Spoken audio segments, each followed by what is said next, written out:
지난주에 광고를 드렸듯이 목요일 날 목사님들이 저희 교회에서 모여서 회의를 진행을 했었습니다. 참 의미 있는 시간이었습니다. 노회를 앞두고 함께 모여서 여러 가지 안건들을 상정하고 또 회의하는 그런 시간이었죠. 이웃에 있는 한 목사님이 설교를 맡아서 진행을 했었죠. 핵심은 이것이었습니다. 코로나19로 인해서 많은 어려움들이 또 경제적 또 삶의 그런 테두리 속에서 그런 온전한 삶을 살아가지 못하는 이 위기 속에 우리가 무엇을 의지해야 하는가 라는 이 질문과 더불어서 그에 대한 한마디의 그런 답을 우리들에게 제시를 했습니다. 핵심은 이것이었습니다. 예수 그리스도만이 우리에게 희망이다. 여러 가지 많은 의료진들의 그런 치료책과 예방책을 우리들에게 이야기를 하지만 우리는 신앙인이기에 무엇보다도 그리스도 예수님을 더 의지하고 이 코로나19가 우리 주변에 나타나는 이유, 그 근원이 무엇인가를 깊이 묵상하면서 우리의 신앙과 우리의 태도를 되돌아보면서 이웃사랑과 더불어 하나님 사랑을 실현하는 것이 진정한 위기를 극복할 수 있는 대안이다. 결국 예수 안에 거하는 것이 우리의 삶이다라는 것으로 이야기를 했습니다. 그 목사님의 삶이 어떠한가를 잘 알기에 그 말씀이 또 특별히 저에게는 참 마음에 귀한 양식이 되었습니다. 늘 코로나 위기 속에서도 또 이웃을 향해서 열려져 있는 그 마음으로 직접 찾아가고 또 아이들을 또 위로하면서 개개인 그런 가정들을 방문하면서 전도하는 목사님이기에 더욱더 그 말씀이 제 마음을 따뜻하게 만들어 주었습니다. 그렇습니다. 우리가 찾아야 하고 우리가 구해야 하는 것, 그것은 진정한 하나님의 뜻을 구하고 그 뜻이 이 땅 가운데 실현되기를 바라는 간절한 마음이 우리 가운데 있어야 될 줄 믿습니다. 예수님의 십자가의 길을 처음에는 많은 이들이 이해하고 받아들인다라고 이야기를 했었지만 예수님이 십자가에 돌아가셨을 때에 모두가 정죄했습니다. 모두가 고개를 저었던 거죠. 결국은 그 안에 예수님이 걸어가셨던 그 십자가의 길 그리고 죽음이 하나님의 뜻이 이루어진다는 것을 우리는 성경을 통해서 계시를 통해서 확인할 수 있는 것이죠. 오늘 우리는 종료주의를 섬깁니다. 기도 가운데 말씀을 드렸듯이 예수님께서 십자가를 지시기 위해서 예루살렘으로 들어가셨던 전주일 그날을 특별히 많은 이스라엘 백성들이 유다 사람들이겠죠. 그들이 종려나무 가지를 꺾어서 흔들면서 환호성을 질렀습니다. 우리를 구원하소서, 우리를 구원하소서 외쳤습니다. 그 날을 우리가 기념하면서 더 우리의 구원이 예수님께 있다, 하나님께 있다는 것을 고백하는 이 종려주일 속에서 특별히 우리가 새벽 시간에 묵상했던 요셉의 그 이야기를 우리가 같이 오늘 본문을 살펴보면서 형제들의 배신과 더불어 철저히 버림을 받았던 요셉의 이야기와 예수님의 그 스토리가 어떻게 연결되어지는지 그리고 그 속에 담겨져 있는 하나님의 뜻이 무엇인가를 우리가 같이 공유하면서 은혜의 시간이 되었으면 좋겠습니다. 무엇보다도 하나님 백성으로 살아가기 위해서 우리가 취해야 하는 자세가 무엇인가를 같이 한번 나누기를 원합니다. 자, 첫 번째 이야기를 볼까요? 에피소드 첫 번째는 요셉의 형제들이 그리고 요셉을 웅덩이에 넣고 특별히 장사칠에, 특별히 미디안 장사꾼들이죠. 그들에게 동생 요셉을 팔아버린 사건이 나타납니다. 여러분 느낌이 어때요? 슬픈 이야기죠? 어떻게 가족 사이에서, 가족 안에서 사랑하는 혈육 그 동생을 어떻게 철저히 버릴 수 있을까? 그런 마음이 들 겁니다. 참 슬픈 이야기입니다. 그 가운데서도 하나님의 꿈을 이루어가야 하는 그 열정이 계속 타오르고 있음을 우리는 느껴야 할 것입니다. 요셉 이야기, 이 이야기는 아버지의 극심한 편애, 아버지는 야곱입니다. 이름이 바뀌어서 이스라엘로 바뀌었지만 특별히 아버지는 누구를 편애했습니까? 요셉을 매우 편애했습니다. 요셉만을 사랑했습니다. 이런 아버지의 편애와 더불어서 형제들이 당연히 그에 대한 질투심이 있겠죠. 요셉에 대한 질투심, 미움, 그것으로 시작이 됩니다. 자, 요셉은 꿈을 꾸었어요. 어떤 꿈입니까? 두 번에 걸쳐서 꿈을 꾸는데요. 첫 번째 꿈은 이것입니다. 그런 밭에서 이제 추수가 다 끝나면 볕단들이 있잖아요. 그 볕단들이, 형들의 볕단들이 일어나서 자기의 볕단에게 절을 하는 그 꿈을 꿉니다. 자, 이것을 그 마음속에 간직하면 되는데, 혼자 알고 지내면 문제가 없건만 그것을 자랑하듯 누구에게 이야기를 하나요? 형제들에게 이야기를 합니다. 당연히 시기하죠. 누가 들어도 그 꿈의 의미가 무엇인가를 알 수 있어요. 형들의 그런 볕단들이 동생에게 절하는 그 꿈이 과연 형들에게는 유익한 꿈은 절대 아니었거든요. 그죠? 두 번째 꿈을 꿉니다. 두 번째 꿈은 하늘의 해와 달과 그리고 11별이 자기에게 절하는 꿈입니다. 여러분, 이 이야기를 들으면 어떤 생각이 듭니까? 당연하죠. 해와 달은 누구를 의미할까요? 아버지와 어머니겠죠. 11별은 자기의 형제들, 형님들이죠. 그들이 자기에게 절한다? 역시나 요셉은 그것을 마음에 간직하고 혼자만 알면 될 텐데 그것도 자랑하듯 형제들과 아버지에게 이야기를 합니다. 당연 요셉의 형들은 시기하고 질투하고 미움이 극에 달할 수밖에 없는 겁니다. 결국 사건이 터집니다. 무심한 아버지의 심부름이 요셉을 위기로 내몰았어요. 형들이 양을 몰고 양들에게 꼴을 먹이기 위해서 풀을 찾아서 세겜을 지나 도단까지 이릅니다. 지금 헤브론이라는 그곳에 머물러 있기에 이 세겜까지의 거리는 대략 한 100km 정도 됩니다. 예를 들면 부산에 있는데 뭐 대구나 지나서 대전까지의 그 거리 정도 되지 않을까요? 그 거리입니다. 지금 같으면 어때요? 교통수단이 있어서 차량을 운전하면 곧장 반나절이면 3-4시간이면 충분히 도달할 수 있는 거리지만 그런 수단이 없단 말입니다. 며칠을 걸쳐서 그런 양에게 풀을 먹이기 위해서 우리의 그런 기후와 다르잖아요. 그곳은 거의 사막과 돌 그런 기후이기에 풀을 찾기 힘듭니다. 그래서 풀을 찾아 멀리 북으로 거슬러 올라갔던 그곳이 바로 세겜이었던 겁니다. 아주 먼 거리입니다. 자, 아버지가 이제 형들에게 먹을 것을 좀 주기 위해서 혹은 안부를 묻기 위해서 누구를 보냈습니까? 요셉을 보냅니다. 요셉, 너 형들이 지금 잘 하고 있는지 또 양들을 잘 돌보고 있는지 가서 알아보고 오너라. 요셉에게 심부름을 시켰단 말입니다. 말씀을 드렸듯이 100km가 넘는 그 거리입니다.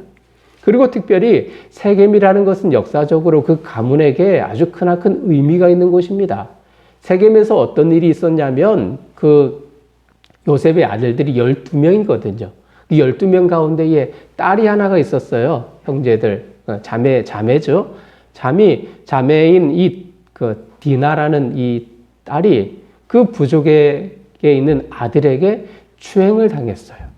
그래서 이에 분노를 참지 못한 시므온과 레위가 칼을 차고 그 세겜에 살고 있는 남자 부족들을 모두 다 죽여버린 사건이 과거에 있었던 겁니다. 그런데 형들이 지금 양에게 꼴을 먹이기 위해서, 풀을 먹이기 위해서 어디로 갔습니까? 세겜에 간 겁니다.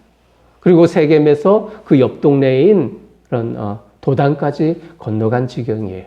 얼마나 예민했을까요? 과거 자기들이 그들에게 복수한 사건이 있는데 조금만 방심하게 되어지면 그들이 위협을 받을 수 있는 그런 위기의 순간이 있기에 신경이 매우 날카로운 그 순간입니다. 그런데 그들이 그런 상황 속에서 누구를 본 거죠? 요셉을 본 겁니다.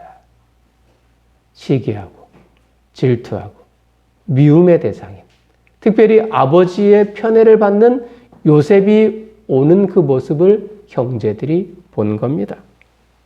결국 형제들은 그를 잡아 웅덩이에 넣어버리죠. 그리고는 아주 태연하게 밥을 먹는 모습도 오늘 성경은 표현하고 있는데 여러분 참 무섭고 인간이 과연 이럴까 싶을 정도의 그런 치를 떠는 그 모습을 형제들이 가지고 있습니다. 이 과정 속에서 르우벤과 유다의 마음이 흔들려 살인까지는 가지 않았지만 결국 요셉은 애굽의 노예 신분으로 팔려갑니다. 어떨까요? 하나님이 주신 그 꿈이 무너져 버린 느낌 아닌 그 느낌이 우리 가운데 있을 겁니다. 하나님이 분명 요셉을 높여주겠다. 요셉을 가장 위대한 사람으로 만들어주겠다라고 생각하여서 요셉에게 그 꿈을 주었건만 이제는 요셉은 도리어 형제들의 미움 때문에 그 시기와 질투 때문에 오히려 노예로 팔려가는 그 상황 속에 놓여져 있는 겁니다. 사랑하는 성도님들, 사건의 발달인 요셉의 꿈을 생각해 봅시다. 요셉이 꿈을 꾸었다. 두 가지의 꿈을 꾸었다. 말씀을 드렸어요. 자, 꿈을 영어로 표현하면 무엇입니까? 드림이죠. 꿈. 이 꿈에는 두 가지가 있죠. 육신의, 육체적인 의미 속에서 그 하루 종일 고단한 그 노동을 위해서 수면을 취할 때 우리가 무의식 가운데 꿈을 꾸잖아요. 그 꿈을 가리켜서도 똑같은 영어 단어를 사용하고 있고요. 또 다른 하나는 이 꿈이라는 것은 너 혜림아 너 장래 희망이 뭐지? 이렇게 묻는 것. 그죠? 대답하려고 지금 준비를 했습니다. 그죠? 이런 희망들, 그런 희망사항. 그죠? 내가 장차 어떤 사람이 되겠다. 그런 의지의 표현을 가리켜서도 꿈이라는 그 단어를 사용합니다. 야망을 간직할 때 똑같이 표현하죠. 자, 그런데 영어 단어와는 달리 구약 성경은 히브리어로 기록이 되어져 있는데요. 히브리어에서 이 꿈이라는 그 의미는 앞의 전자, 무의식 속에서 꾸는 꿈을 의미하지는 않습니다. 그것만을 말하지는 않습니다. 개인의 야망과 목적을 이루기 위한 수단으로 확대해서는 안 된다는 그 의미가 담겨져 있고요. 사람이 인위적으로 꿈을 해석하고 꿈을 예언적인 측면으로 활용하지 말라라는 의미가 그 속에 담겨져 있는 겁니다.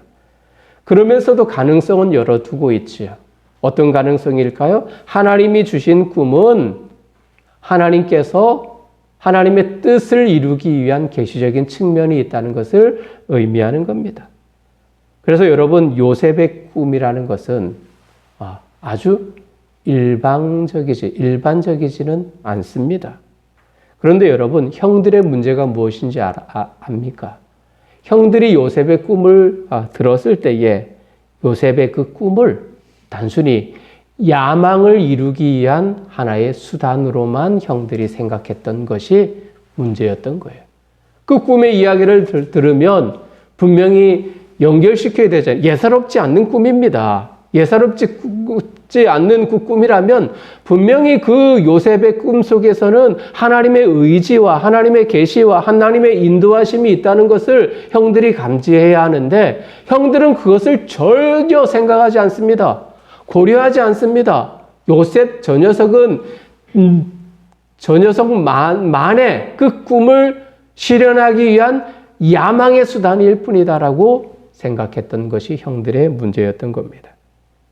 그런데 요셉의 꿈 이야기를 할 때에 아버지 야곱은 우리가 성경을 읽지 않았지만은 11절에 보면 그 말을 간직해 두었더라 이야기를 합니다. 그 말을 간직해 두었더라. 형들은 전혀 다른 해석으로 그것을 받아들이지만 아버지 야곱은 의미가 있구나. 하나님의 다스림이 있구나라는 사실로 그 마음속에 간직하고 있는 것이죠. 요셉의 꿈, 그것은 개인의 열망과 야욕의 실현을 위한 도구가 아닙니다. 사랑하는 성도님들, 우리도 꿈을 꾸잖아요. 그죠? 여러분들도 꿈을 꿉니다. 하지만 이 꿈이 현실에서 복받고, 현실에서 돈 많이 벌고, 장수하는 것으로 여러분 이해하진 말아요. 물론 하나님께서 하나님을 잘 섬기면 이런 복은 하나님이 주신다고 약속을 했었지만 이것을 내 개인적인 측면으로 한정시키지는 말라고요. 예를 들면 이런 거죠. 여러분들 그 사회생활을 많이 하고 또 많은 일반 사람들을 많이 만나기에 저보다 더 많이 이해할 수 있고 받아들일 수 있을 겁니다. 쉽게 말하면 이런 거죠. 여러분, 똥 꿈을 꾼다. 그러면 사람들이 첫째 반응은 무엇입니까? 복권을 삽니다. 그죠? 똥 꿈은 좋은 꿈이다. 이렇게 생각해서 어떤 행운이 그런 복이 내게 돌아온다라고 생각합니다. 그리고 일반적으로 인터넷 검색이나 이야기를 들으면 야, 내가 또 꿈을 꿔가지고 복권에 당첨됐어 라는 등등의 이야기를 많이 들어서 야, 이 꿈은 내게 있어서 참 복된 꿈이다 라고 생각을 많이 합니다. 근데 여러분, 이런 말들은 모두가 개인의 야욕을 위한 수단으로 여기는 것들입니다. 이런 식의 생각과 이런 식의 해석은 오히려 나 개인의 신앙과 믿음을 오히려 더 저해시키는 요인이 될 수 있는 겁니다. 일확천금의 그런 의미 속에 담겨져 있는 그것만을 추구하지. 내가 열심히 노력하고 열심히 땀 흘려서 하나님 주신 복의 그 기업을 받아 누리겠다라는 그 생각들을 오히려 말살시키는 하나의 해석이라는 이야기입니다. 무엇보다 하나님을 더 신뢰하고 의지하는 것이 내 모든 영역을 잠식시켜야 하는 거예요.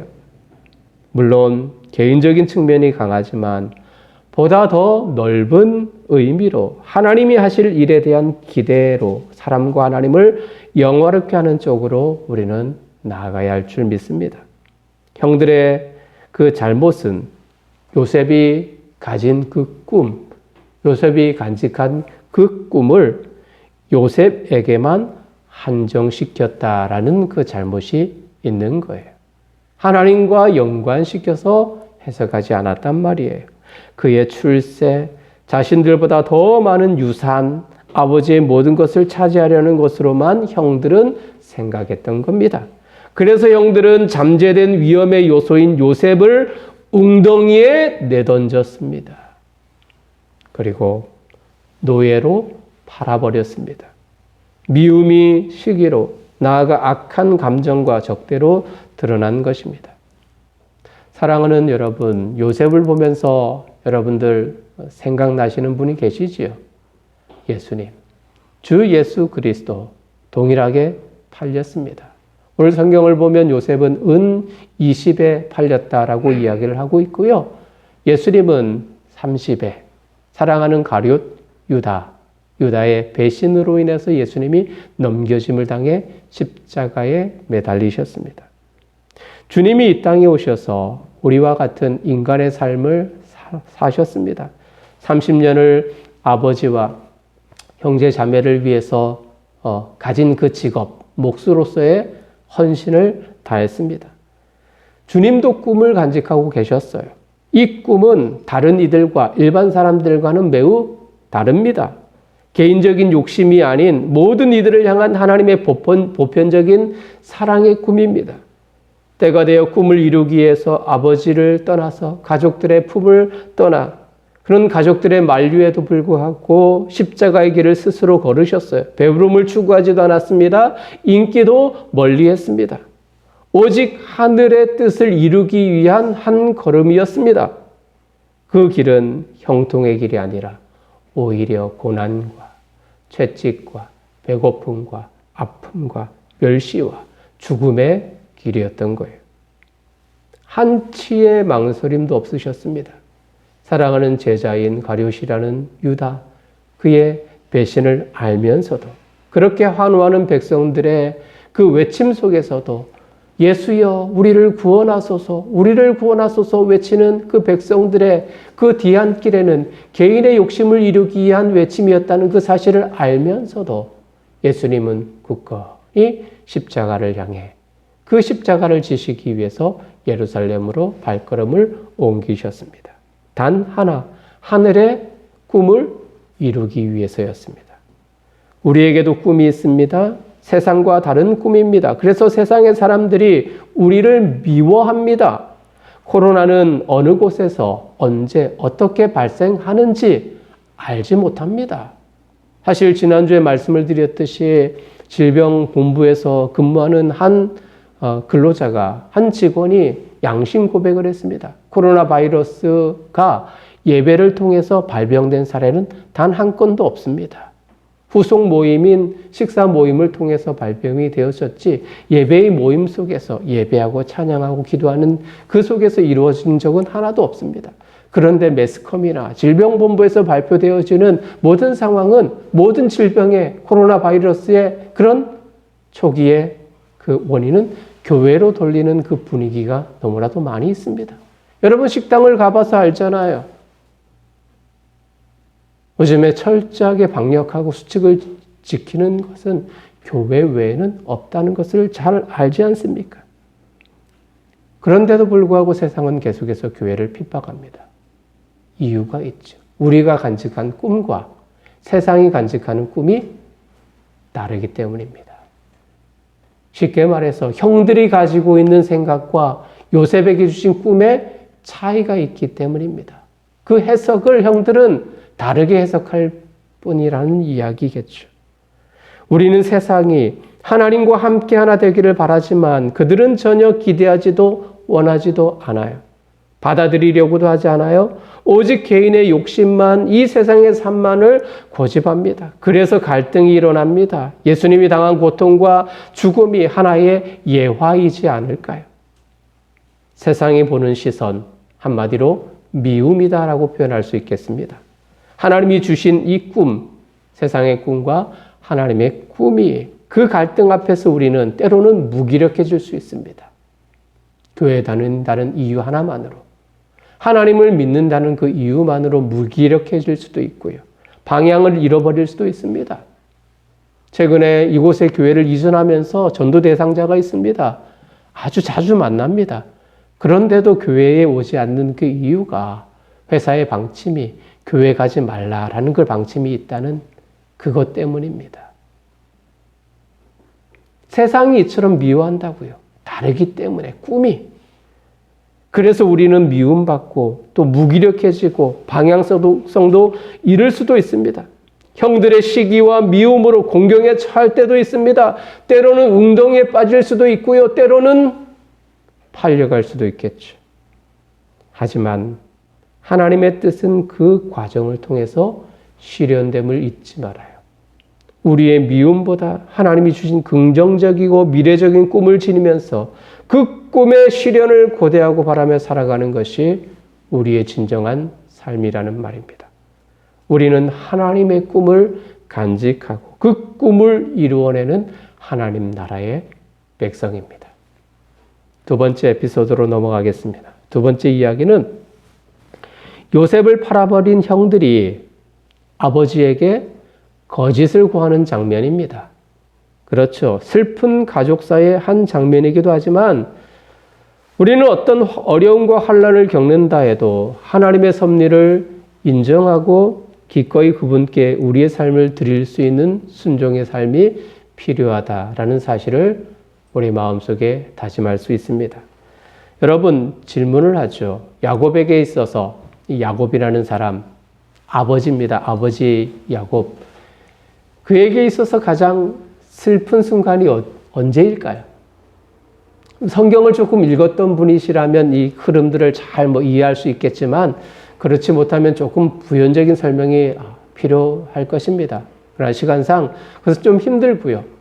야곱의 인생이 원래 이제 떠돌이 인생이었잖아요. 동생으로 태어났습니다. 형은 에서고요. 물론 이제 당시에 그 아버지의 가장 큰 축복권과 재산권, 이것은 모두 장남에게 돌아가는 시스템입니다. 그래서 차남이었던 이 야곱은 아버지의 모든 것을 누릴 수 없는 상황입니다. 그래서 형 발꿈치를 잡고 태어난 이 야곱이 형에게 거짓말을 하여서 장자권과 축복권을 다 빼앗아 버립니다. 형을 속이죠. 그래서 형이 자기를 죽일까 싶어서 도망갑니다. 아버지와 어머니의 품을 떠나서 떠돌이 인생으로 전락을 했었어요. 여러분 그 순간이 그에게 있어서 슬픈 순간이었을까요? 물론 그럴 수 있습니다. 아버지 어머니를 품을 떠나서 홀로 이제는 서야 된다는 그 시기. 물론 지금이야 모든 안전 시스템이 구비되어졌기 때문에 문제가 없겠지만 당시 고대 근동에 기원전 4000년 시대에 이전의 그런 시대에 상황을 생각해 보십시오. 홀로 선다는 것이 위험천만한 시기입니다. 언제 죽을지 모르는 시기입니다. 물론 굉장히 괴로운 시간이었을 거예요. 또 하나 어렵게 얻은 사랑하는 아내 라헬을 먼저 보냈거든요. 사랑하는 아내를 먼저 잃은 순간이 그에게 있어서 슬픈 아픈 순간이었을까? 아니면 그것보다 눈에 넣어도 아프지 않는 아들, 지금 요셉을 잃어버렸잖아요. 그죠? 요셉을 잃어버렸던 순간이었을까요? 아니면 더 나아가 봅시다. 더 괴로운 것은 아들들이 자기에게 찾아와서 아버지 어떡합니까? 동생 요셉이 그만 죽었습니다. 이렇게 보고하는, 이렇게 이야기하는 순간이었을까요? 아마도 마지막 순간이었을지 않을까. 가장 믿었던 자식들에게 배신당하는, 배반당하는 그 아픔이 야곱에게 있어서 가장 처절한 아픔이었을 거예요. 하나님의 은혜에도 불구하고 야곱은 자기 중심성은 변함이 없습니다. 아내들과 자녀들에게 누적된 서운함은 결국 끔찍한 범죄로 이어졌단 말입니다. 사랑하는, 너무나도 아끼는 요셉을 잃어버렸습니다. 아들들은 한결같이 거짓말로 아버지를 속이고 있어요. 이것이 정말 슬픈 일이 아니겠습니까? 그만 모를 뿐, 야곱만 모를 뿐 형제들은 다 알고 있습니다. 동생을 팔아버린 범죄를 숨기려고 교묘하게 피 묻은 옷을 내밀며 야곱이 직접 상황을 추론하고 결론 내리게 이끌어가죠. 끝없이 통곡하는 아버지 곁에서 그들은 가증스러운 위로로 아버지를 위로하는 척합니다. 동생을 웅덩이에 넣으면서도 태연히 밥을 먹었던 형제들입니다. 이제는 아버지에게 피 묻은 동생의 그 옷을 건네면서 가증스러운 거짓말을 일삼는 형제들입니다. 너무나도 불행한 가족들이지 않습니까? 그러나 사랑하는 여러분, 이야기가 여기에서 끝나면 그 슬픔은 이루 말할 수 없을 거예요. 그러나 야곱과 요셉, 그리고 그의 형제들의 이야기 건너편에는 아무도 의도하지 않는 또 하나의 이야기가 진행되고 있음을 성경을 통해서 우리는 확인할 수 있습니다. 요셉은 애굽 제국 최고 실세 중에 한 사람이었던 경호대장으로 있는 보디발의 집에 노예로 팔려졌다. 성경 36절은 우리들에게 이야기하고 있습니다. 바로의 신하, 친위대장 보디발에게 팔렸더라. 어떤 이야기가, 그 후속의 이야기가 기대되지 않습니까? 또 다른 이야기가 있다는 것을 우리들에게 뉘앙스로 알려주고 있는 거예요. 끝이 아니라는 이야기입니다. 하나님은 우리가 알지 못하는 다른 계획을 세우고 계시구나. 얼마 전에 유행했던 그 영화, 그 대사가 기억이 나네요. 다 계획이 있구나. 이것처럼, 그죠?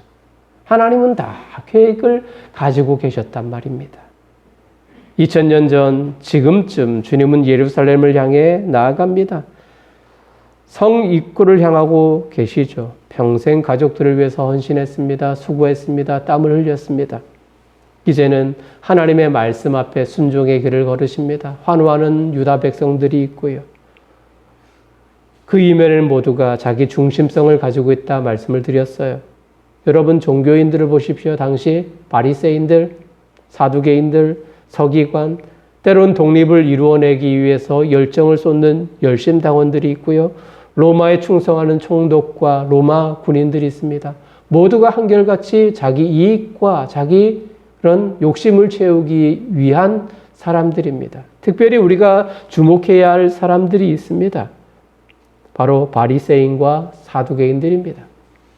이 둘의 관계는 물과 기름과의 관계입니다. 하나가 될 수 없어요. 섞일 수가 없어요. 쉽게 말해서 일제 그런 강점기 때에 친일파 사람들, 그죠? 친일파, 일본에 충성하는 사람들, 한국인이지만 일본 일제의 그런 모든 것을 쏟는 사람들, 또 한 부류는 독립을 자주적으로 추구하기 위해서 애썼던 독립투사들, 그 두 사람의 관계로 생각하면 될 거예요.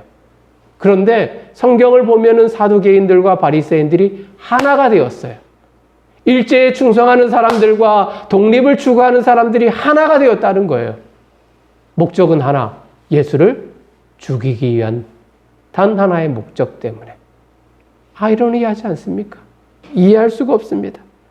마치 요셉을 팔아버리는 것에 형제 모두가 동의한 것처럼 자신들에게 이익이 된다 싶으면 예수라고 일컫는 분을 기꺼이 내어주는, 아니 버리는 인간의 처참한 모습을 그대로 드러내고 있습니다. 그런데 주님은 이런 모두를 품으셨습니다. 기꺼이 하나님의 계획에 맡겨서 가시밭길을 걸으셨어요. 우리에게 필요한 것은 우리 삶에 아픔이 있다 해도 그 속에서 하나님의 계획과 섭리를 발견하는 것입니다. 한국교회를 봅니다.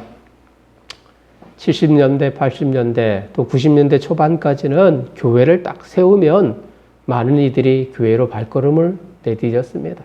참 많은 부흥을 이루었습니다. 어려운 상황 속에서도 모두가 하나님의 인도하심과 통치를 인정하고 받아들이는 분위기가 컸기 때문입니다. 그런데 지금은 그렇지는 않습니다. 이유가 여러 가지가 있겠습니다만, 그러나 이 속에서 하나님의 섭리 교리, 하나님의 다스리심과 인도하신다는 이 교리가 많은 위협을 받고 있습니다.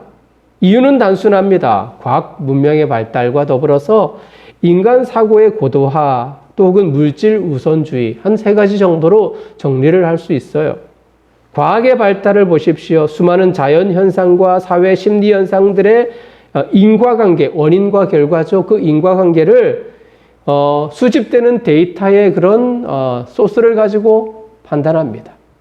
과학적이다라는 그런 논리로 일리가 있겠죠. 그래서 이런 요소를 신앙과 믿음이라는 것보다 더 우선시 여깁니다. 그래서 아무리 교회에서 믿음을 이야기해도, 성경을 이야기해도 성경의 그 내용이 합리적이지 않다라고 여기면서 거부하는 사람들의 움직임이 참 많거든요. 인간이 최고다. 인간의 지성이 최고다. 근데 여러분 그렇습니까? 아닙니다. 우주를 정복하지도 못하는 그 한계 속에 살아가 있습니다. 우주 건너편에 무엇이 있는지도 모르는 것이 우리 인간의 한계입니다. 물론 계속해서 진보되어지겠지만 그 속에 하나님이 있다는 것, 그 속에 믿음과 소망이 있다는 것을 받아들이려고 하지 않습니다. 일의 진행을 두고 그 안에 하나님의 섭리를 말하기는 어색하고 그것을 용인하기는 더 힘듭니다. 하나님의 손길이 있다고 생각했던 곳에 자연의 현상을 사람의 능력 유무를 더 따진다는 이야기입니다. 그렇다고 우리 역시도 이런 분위기를 따라갈 필요는 없을 거예요. 계속해서 우리는 하나님의 섭리를, 다스리심을, 인도하심을 믿고 고백해야 합니다. 우리는 야곱, 요셉에 이르기까지, 특히 요셉이 애굽으로 가게 된 경위를 성경의 흐름을 통해서 소상히 알고 있어요. 그리고 그 모든 과정은 하나님의 약속이 성취되기까지의 과정일 뿐입니다. 물론 그 속에 슬픔이 있어요. 때로는 아픔이 있어요. 낭망이 있어요. 그러나 결국은 회복의 순간이 있다는 것을 잊지 말길 바랍니다. 야곱의 아들들, 형제들이죠. 요셉의 형제들. 그들은 천륜의 양심마저 버린 채 개인의 이익에 몰두합니다만, 그러나 그 아픔의 현실은 하나님의 계획을 이루어가는 하나의 과정일 뿐입니다. 예수님의 십자가 이해할 수 없습니다만, 납득할 수 없습니다만, 그러나 분명 그 안에는 하나님의 계획과 섭리가 있습니다. 우리 신앙에 필요한 것은 하나님의 섭리를 인정하고 아픔과 고통과 그런 시련의 그 모든 줄기 속에서도 하나님이 우리를 붙들고 계시다는 확신과 소망이 우리 가운데 있어야 될 줄 믿습니다. 말씀을 마무리하겠습니다. 시 한 편을 소개하죠. 여러분들이 잘 아는 시입니다. 이상화님의 빼앗긴들에도 봄은 오는가 시입니다. 조금 함축해서 한번 읽어드리죠. 지금은 남의 땅, 빼앗긴들에도 봄은 오는가. 나는 온몸에 햇살을 받고 푸른 하늘, 푸른들이 맞붙은 곳으로 가르마 같은 농길을 따라 꿈속을 가듯 걸어만 간다. 입술을 담은 하늘아들아, 내 맘에는 나 혼자 온 것 같지를 않구나. 내가 끌었느냐? 누가 부르더냐? 답답하라 말을 해다오. 고맙게 잘 자란 보리바다, 간밤 자정이 넘어 내리던 고운 비로 너는 삼단 같은 머리를 감았구나. 내 머리조차 가뿐하다. 나비, 제비야, 깝치지 마라. 맨드라미 들막굴에도 인사를 해야지.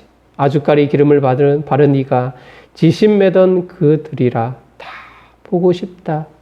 내 손에 호미를 쥐어다오 살찐 젖가슴과 같은 부드러운 이 흙을 발목이 시도록 밟아도 보고 좋은 땀조차 흘리고 싶다.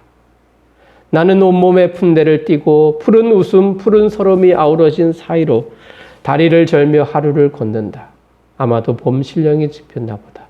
그러나 지금은 들을 빼앗겨 봄조차 빼앗기겠네. 독립운동가이자 시인입니다. 저항 시인으로 유명한 분이시죠. 빼앗긴 들에도 봄은 오는가? 이런 질문으로 19는 시작합니다.